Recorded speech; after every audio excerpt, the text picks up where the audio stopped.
Alright y'all, today I'm going to show you a super simple guide on how to complete the Wind Temple in Legend of Zelda Tears of the Kingdom.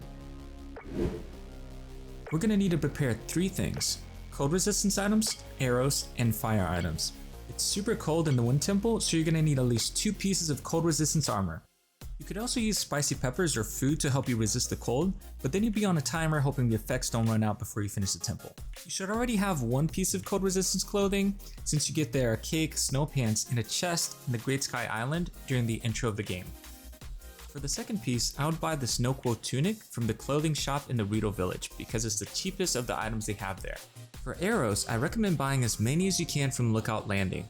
10 to 15 is enough for the boss, but it's good to have extras since you'll need them for other things too. Lastly, let's get some fire fruit if you don't have any. All you need is 5 or 6. If you've already seen a blood moon in the game, then they'll have respawned in the In-Issa shrine on the Great Island, so we'll go there. Just walk in, turn right, and grab all of these here. Now if you haven't had a blood moon, you can go to this location on the map. Notice this bokoblin has a bunch on his back, so if we carefully defeat him, we should be able to get them. Also, all along this path there are a lot of fire fruit trees, like right here. Now, just go through Tulin's quest in the Rito village and make your way to the Wind Temple. Once you're at the temple, we basically just have to turn on 5 turbines to disable 5 locks. Here's the first lock we're going to. Walk north from the fast travel spot and you'll see some steps. There are gates on both sides. On the left, you'll see a lever that you can turn with the Ultra Hand to open the corresponding gate. On the right, you'll see a broken lever. So look around for an icicle and use the Ultra Hand to attach it to the broken lever. Then use Ultra Hand to turn the lever. Go through the gate next to the lever and you'll find the first turbine. Now use Tulin's Wind to turn the turbine and you'll open the first lock. Next, let's get the second turbine. Look for the ledge where I'm putting this pin. We're gonna glide off and then immediately turn around and go through the opening on the side of the ship. Then turn right and you'll see a gap on the ground with ice on all sides. There are multiple ways to get past it, but the easiest is to use the ascend ability to get up on this ledge and glide down. In this next room, you can open this lever if you want. It's the shortcut back to this room. Then turn left and fight this construct. Then look up and use the ascend ability to get up on the next ledge.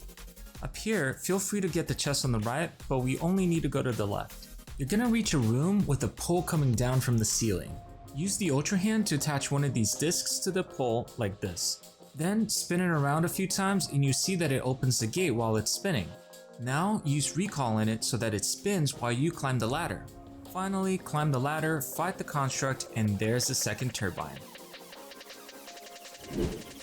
For the third lock, we're gonna glide off of this ledge here.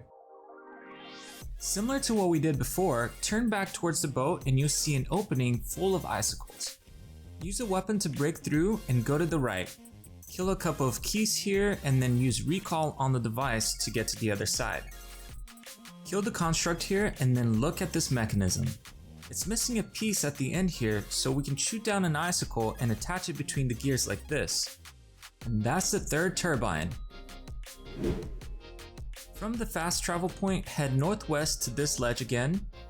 Drop off the ledge and go through the opening. Turn right towards the gap we went through earlier, but now we're gonna glide down to the left here. And there's the 4th turbine. For the last lock, head back to the fast travel point. We're going straight north to the top of the tower using the huge updraft in the center. At the top, open one of these doors using the Ultra Hand and jump down. Be careful not to hit any of the lasers. As you go down, you should see an opening in front of you, and that's where the last turbine is. Lastly, we got the boss, Colgera. Don't worry too much about your stamina here, it'll recover as soon as you let go of your glider. All you have to do to beat it is shoot the ice areas on its body with arrows, then shoot its inside once you get through the ice. At the start of the battle, the ice areas will have spikes covering them, so wait for the boss to shoot the spikes at you and then shoot the ice once you see an opening. If you fuse a fire item like a fire fruit to your arrows, it'll melt the ice in one shot. Then you can shoot the inside with either a regular or fire arrow. At some point, Colgera will go through a portal in the air. Be careful when it does that because it'll make another portal under you and come right through that. Keep following the same strategy, then when you're close to beating it, it'll start making huge tornadoes. When it does that, all you have to do is dodge the tornadoes and keep shooting its weak spots as usual. Just a heads up, it'll continue using the portals from before too. Just keep going, and after a few more hits, you'll defeat Colgera. With Colgera defeated, talk to Tulin to start an awesome set of cutscenes and to unlock a super useful power for your journey. Good luck!